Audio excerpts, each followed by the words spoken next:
I now recognize myself for closing remarks.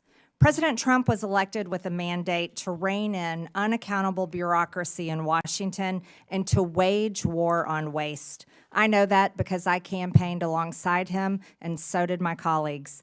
This hearing was the first battle of that war, and in the coming days, the subcommittee will release a report with legislative solutions to the problems we have identified here today. We aren't going to wait all the way until the end of this Congress. We're going to get to work immediately.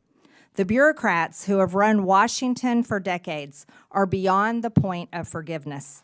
Their sheer incompetence and pure spite for the hardworking American people have resulted in total failure. The federal government has made over $2.7 trillion in improper payments since 2003.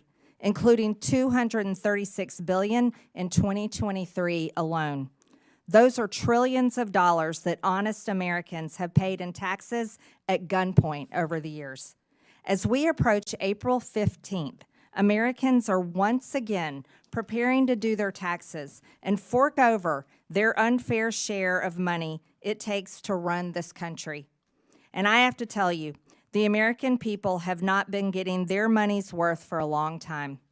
Most improper payments in recent years were issued through 5 programs: Medicare, Medicaid, the Earned Income Tax Credit, Pandemic Unemployment Insurance, and the Paycheck Protection Program.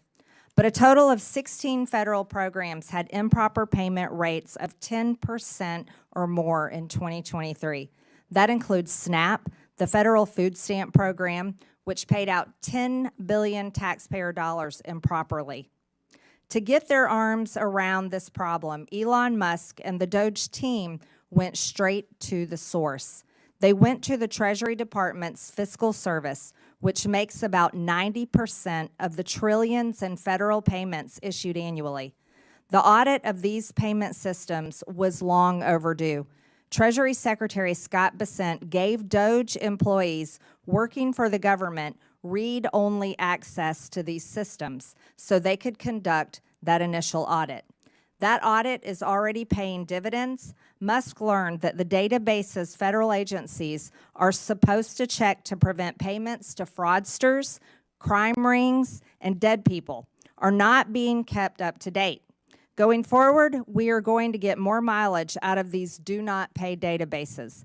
That means fewer improper payments and less fraud and waste of taxpayer dollars.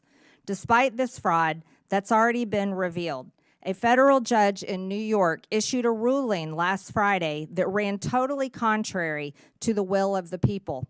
The judge blocked not only DOGE, but the Treasury Secretary himself from accessing his own agency's payment systems. That's absurd.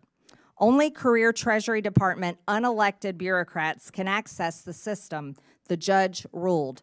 This turns the Constitution on its head. We will hold this judge and others who try to stop the will of the people and their elected leaders accountable. As is written in the Federalist Papers, the judiciary has no influence over either the sword or the purse, no direction either of the strength or the wealth of the society. It may truly be said to have neither force nor will, but merely judgment, and must ultimately depend upon the aid of the executive arm for the efficacy of its judgments. But the whole D.C. swamp is freaking out that the unelected officials from DOGE were allowed access to these systems. That makes no sense. Federal judges were not elected. The Treasury bureaucrats were not elected. And they have failed to fix the problem that is enabling American taxpayers to be robbed. So why not bring in skilled outside experts like private companies and private citizens who are successful in the real world to do everyday work that we need to get done here, like audits? Of course, federal payment systems are only one link in the improper payment chain. We need to look at other links in the chain. We need better front-end identify verification to screen out fraudsters, and we need to close eligibility loopholes. That means not letting applicants self-attest to their own eligibility. And it means ending categorical eligibility. which lets someone who fraudulently qualifies for one federal benefit automatically get other federal benefits. Finally, we need to better coordinate fraud prevention efforts between federal governments and the states. These are all issues that we will be taking a hard look at in this committee and coming up with solutions to, including legislation and referrals to committees of jurisdiction that will deliver for the American people. With that and without objection, all members have 5 legislative days within which to submit materials and additional written questions for the witnesses, which will be forwarded to the witnesses. If there is no further business, without objection, the subcommittee stands adjourned.